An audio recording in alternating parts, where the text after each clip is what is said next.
બેન રસોડામાં પાણી પીવા ગયા રાતના 1:30 વાગે. પાણી પીને આવ્યા, ઈ ભેગો તો તાવ ચડી ગયો. ઓહો હો, ધગ ધગે આખું શરીર. ઓ એના ઘરવાળાએ હાથ અડ્યો પણ અડાય નહીં. સવારના પોરમાં ડોક્ટરને બોલાવ્યા, સાહેબ જલ્દી આવો. સાહેબ કે પણ એટલી બધી ઇમરજન્સી? અરે કે સાહેબ જલ્દી આવો, મારી પત્ની રાતના પાણી પીવા ગઈ અને આવી ત્યારનો એને તાવ ચડી ગયો છે. ડોક્ટર આવ્યા, તપાસ કરી, દવા આપી, બાટલો ચડાવ્યો, ઇન્જેક્શન એક આપી દીધું, જલ્દી હાજા થઈ જાય. જાતા જતા ડોક્ટરે એટલું કીધું કે અરીસો છે ને રસોડામાં ઈ કાઢી નાખજો.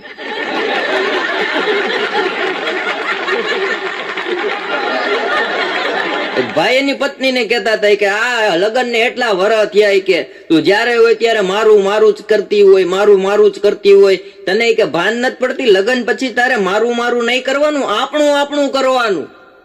અને આ કબાટમાં ક્યારની હું કે ગોતે છે? એની ઘરવાળી કે આપણો ચણિયો. બે પુરુષો વાતો કરતા હતા. એક જણો કે મારી પત્ની તો દેવી છે, બીજો કે દેવી તો આપણે છે.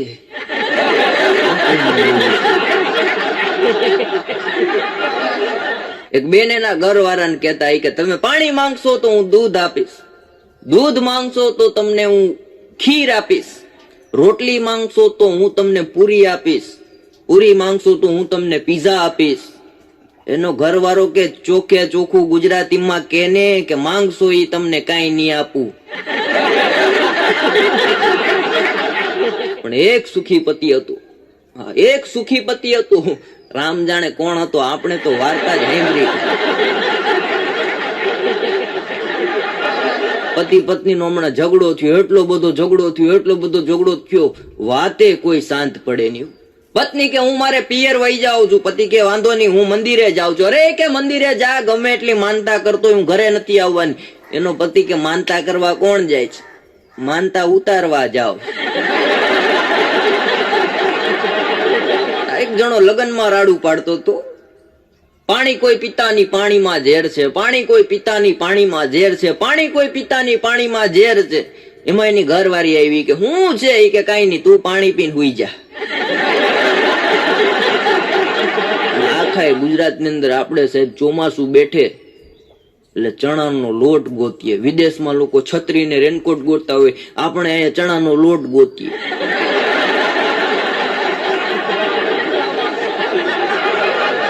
હું ને મારો ભાઈબંધ ભજીયા ખાવા ગયા. 150 ગ્રામ ભજીયા મંગાવ્યા. ભજીયા ની અંદર ચટણી આવી, મરચા આવ્યા ને 150 ગ્રામ ભજીયા આવ્યા મેથીના. એટલે હું ખાવાનું ચાલુ કરું ના કરું એ પેલા તો મારા ભાઈબંધે ઉપાડ ચાલુ કર્યો. એક ભજીયું મોઢામાં મૂક્યું, મરચું મોઢામાં મૂક્યું ને આંખમાંથી પાણી નીકળવા માંડ્યું. મેં કીધું એલા શું થયું? અરે મને કે જયારે જયારે મંથન હું ભજીયા ખાવ ને ત્યારે મને મારા બાપુજી યાદ આવી જાય. મેં કીધું બહુ કેવાય, તારા બાપુજી ભજીયા એટલા બધા? અરે મને કે બહુ વાલા હતા મારા બાપુજીના ભજીયા. એને એ કે પેલા ભજીયાની દુકાન હતી, બહુ વાલા હતા. એ કે ભજીયામાં તો એના લગ્ન થઈ ગયા. મેં કીધું બહુ સારું કેવાય. પછી મને કે તમે ચાલુ કરો, ક્યારના વાતો કરો મારી યારે. મેં ભજીયું ખાધું, ચટણી ખાધી, માથે મરચું ખાધું, મારા આંખમાં પાણી આવી ગયા. મને કે તમને હું કામ પાણી આવ્યા? મેં કીધું મને તારા બાપુજી યાદ આવી ગયા. ભડના દીકરા કેતો ખરી મરચા સુરતી છે કે નહીં, અમુક માણસો ખોલાવે નહીં. એક જણાના બાપુજી ગુજરી ગયા એટલે બીજા ભાઈબંધે પૂછ્યું કે તારા બાપુજી ગુજરી ગયા, જાતા જાતા કઈ કીધું? એ કે કહેવાની તો ઘણી હિંમત કરી હતી, પણ મારા મમ્મી મારા બા બાજુમાં હતા ને બિચારા કઈ બોલી ન હોય.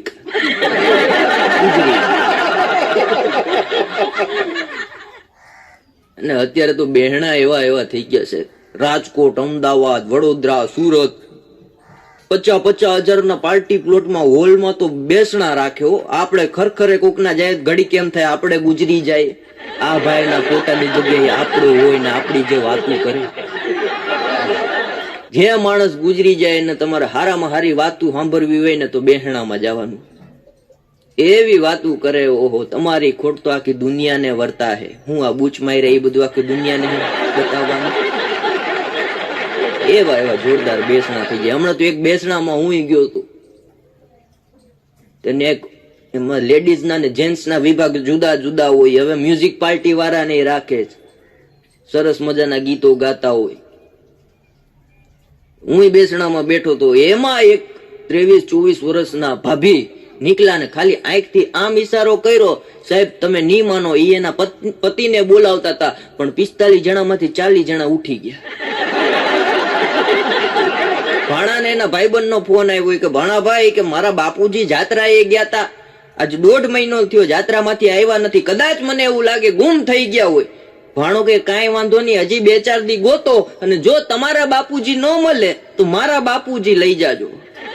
ભાણાની વાત સાંભળી મેં કીધું વાહો થાય. મેં કીધું વાહ ભાણા વાહ, કોક દીકરાના દાન કરે, કોક દીકરીઓના દાન કરે, આ પેલો મર્દ મેં તને જોયો કે બાપના દાન કરે. મને કે તમને ખબર નથી મંથનભાઈ? મેં કીધું એમ ના ભાણા, તારી જેવી કોઈની હિંમત નહીં. મેં કીધું બાપનું દાન કરે, તારું મારે સન્માન કરવું જોઈએ. મને કે એવું કાંઈ નથી. અરે મેં કીધું તને મારે બિરદાવવો જોઈએ, 10,000 રૂપિયાનો ચેક આપવો જોઈએ. મને કે એવું કાંઈ નથી, મારા બાપુજીને જો એ લઈ જાય અને 15 દી હાચવી દે ને તો એને હું સન્માન કરીને 10,000 નો ચેક આપું. એટલે આપણે બધાએ યાદ રાખવા જેવું સાહેબ કે વૃદ્ધાશ્રમમાં મા બાપ જ નથી હોતા. વૃદ્ધાશ્રમમાં કઈક મા બાપ જ નથી હોતા, કદાચ સાસુ સસરા બી હોય. હમણાં એક માજી વૃદ્ધાશ્રમમાં રોતા હતા, એટલે બીજા માજી ગયા, એને કીધું કા ભાઈ તમે રોવો છો? કે તમારા દીકરાએ તમને તરછોડી દીધા. એટલે ત્યારે ઓલા બેને કીધું દીકરાએ તરછોડ્યા એનું રોવું મને આજે નથી આવતું, પણ મને રોવું એનું આવે છે કે જયારે હું પેટની અંદર મારા સંતાન આજે આવ્યું ને એની પેલા મેં 2 દીકરીની હત્યા કરી છે પેટની અંદર. આજે એનું પાપ જયારે હું ભોગવી રહી છું એનું મને રોવું આવે છે. દીકરાએ તરછોડી દીધા એનું રોવું નથી આવતું. અને આંસુ સાસુ ને ચોમાસુ હા ગમે ત્યારે વરસે, કઈ નક્કી નથી હોતું.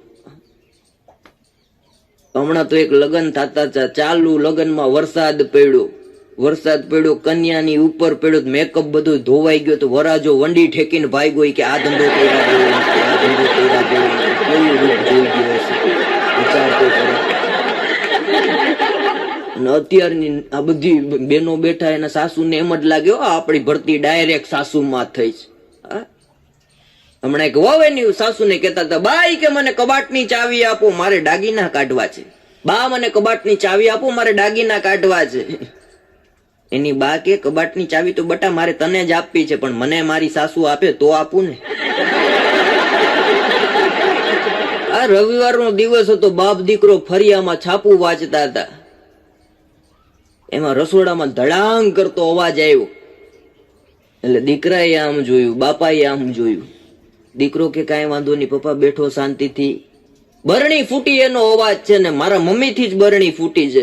એટલે તરત દીકરાના બાપે કીધું, એટલા કોન્ફિડન્સ થી તું કેમ કહી શકે કે બરણી તારા મમ્મી થી જ ફૂટી છે? કદાચ તારા ઘરવાળાથી ફૂટી હોય.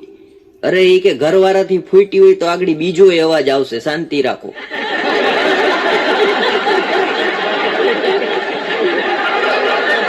કાકા આજે મારા અઘરા છે, હું જેની વાત કરું એવા અઘરા. એક દી છાપું વાંચતા વાંચતા રોવા માંડ્યા. મેં કીધું કાકા હું થયું, કોઈ ગુજરી ગયું? મને કે ના બેટા. મેં કીધું તું રોવો હું કામ? મને કે જો તો ખરી છાપામાં કેવું લખ્યું. મેં કીધું શું લખ્યું? કે હરદ્વાર જાતી બસનું એક્સિડન્ટ થયું, જેમાં 14 મહિલાઓ ગુજરી ગયા.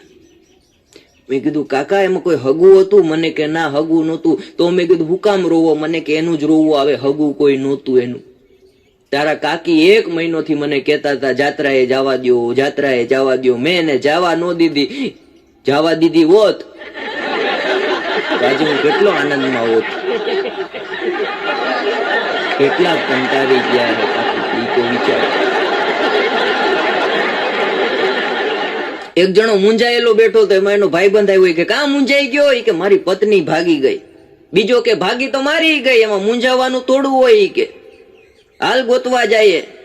પણ તારી પત્ની હતી કેવી? ઓલો કે 6 ફૂટની હાઈટ, એકદમ સ્લિમ બોડી અને ઐશ્વર્યા રાય જેવી લાગતી હતી. પણ તારી પત્ની કેવી હતી? ઓલો કે મારીને મૂક, હાલ તારીને ગોતવા જાય.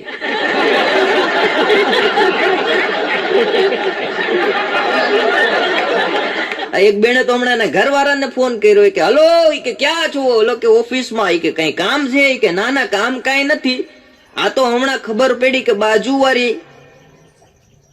કોઈ કારે ભાગી ગઈ, એટલે કન્ફર્મ કરવા મેં તમને ફોન કર્યો.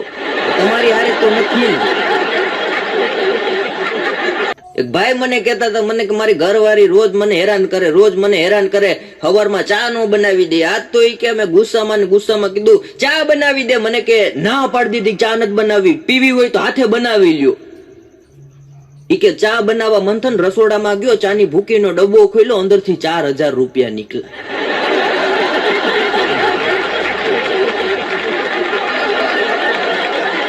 એક બેન તો ભગવાનને પ્રાર્થના કરતા હતા, તું હી નામ તારણ સબે કાજ સારણ ધરો ઉસકા ધારણ. હે ભગવાન, આનો આ પતિ મને હાથ ભાવ સુધી આપજો, આનો આ પતિ મને હાથ ભાવ સુધી આપજો. હું સાંભળી ગયો, મેં કીધું બેન આ ભાવમાં મને પૂરું થાય એમ? અરે મને કે પૂરું તો અડધા ભાવમાં થઈ જાય, પણ આનો આ પતિ એટલે માંગુ કે બીજા ભાવમાં ટ્રેન કરવો નહીં ને. મારું તો અંગત માનવું છે સાહેબ, આપણી જેને હગાઈ કરાવી હોય એ લગ્નના 5 વર્ષ એવા આપણને લાગે, ઓહો આ ભાઈ નો હોત તો આપણું ઘર નો બંધાતો, આ માસી નો હોત તો હું ગિરનારમાં હોત. એવા આપણને વાલા લાગે, પણ લગ્ન ને 15 વર્ષ થઈ જવા દો, એને એ માસી ઝેર દેવા લાગે કે આ માસી જ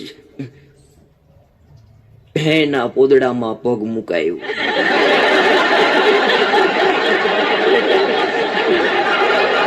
એક બેન એના ઘરવાળાને કહેતા હતા, એટલા વર્ષ થયા લગ્નના, એટલા વર્ષ થયા ક્યાંય મને ફરવા નથી લઈ જતા. ઓલો કે હાલ બે જા ગાડીમાં. આખું ગામ ફેરી આવ્યું, પછી ઘરે લાવ્યો. બીજે દી પતિનો વારો આવે, આમાં તો હોય. એટલે પતિએ કીધું કે લગ્નના એટલા વર્ષ થયા, તે મને કોઈ દી કે વાલથી જમાડ્યું? કોઈ દી જિંદગીમાં તને એમ થયું કે આજ મારા પતિને વાલથી જમાડું? એની પત્ની કે હાંજે આવજો, વાલથી જમાડીશ. તમે નહીં માનો, હાંજે ઘરે ગયો ને તો રોટલી અને વાલનું શાક આપ્યું, કે જમો પ્રાણનાથ વાલથી.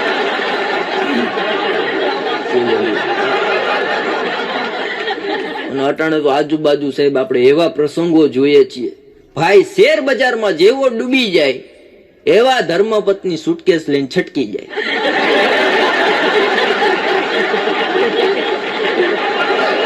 100 વર્ષ પહેલા લખાતું તું મકાન ઉપર કે સુસ્વાગતમ, છેલ્લા 50 વર્ષથી લખાય છે વેલકમ, અને છેલ્લા 10 વર્ષથી તો તમે ને હું બધાએ જોઈએ મકાન ઉપર લખાય કૂતરાથી સાવધાન.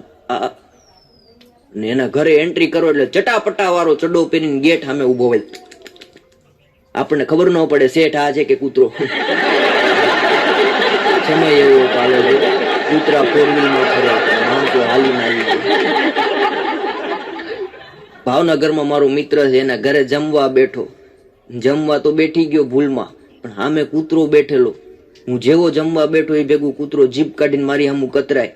એક બટકું લીધું તે કૂતરો મારી સામું ડોરા ફાડવા માંડ્યો, ત્રીજા બટકે કૂતરો ભસવા માંડ્યો. એટલે ઘરધણીને મેં કીધું કૂતરાને થોડો બહાર બાંધી આવો ને, મને બીક લાગે છે. અરે મને કે નિરાતે જમી લ્યો, ટેન્શન લ્યો માં. મેં કીધું આમાં મને ગભરામણ થાય છે. અરે મને કે નિરાતે જમી લ્યો, આજે તમે આવ્યા છો. અને ભૂલ એટલી થઈ ગઈ છે કે ઉતાવળમાં મહેમાનની થાળીની જગ્યાએ તમને કૂતરાની અપાઈ ગઈ. કૂતરો એની થાળી ઓળખે ને એટલે થોડુંક ગરમ ખાસ. હમણાં મારે ત્યાં એક મહેમાન આવ્યા હતા, કૂતરાને લઈને આવ્યા હતા. ઓલા નાના નથી આવતા, આલ્સિયન કહેવાય કે શું કહેવાય આપણને ખબર નહીં, હાવ નાના. મને કે અમારું ડોગ છે, ઘડીક રમાડો ને. મને એમ થયું કડશે, મને કે કડશે નહીં, તમે તાર રમાડો. તો હું તો રમાડતો હતો, બિસ્કીટ લઈને મેં કીધું લે લે લે લે લે લે લે લે. ગરદણી કે શું કરો છો? મેં કીધું કૂતરાને બિસ્કીટ ખવડાવું. મને કે એનું મોઢું ઓલી સાઈડ છે.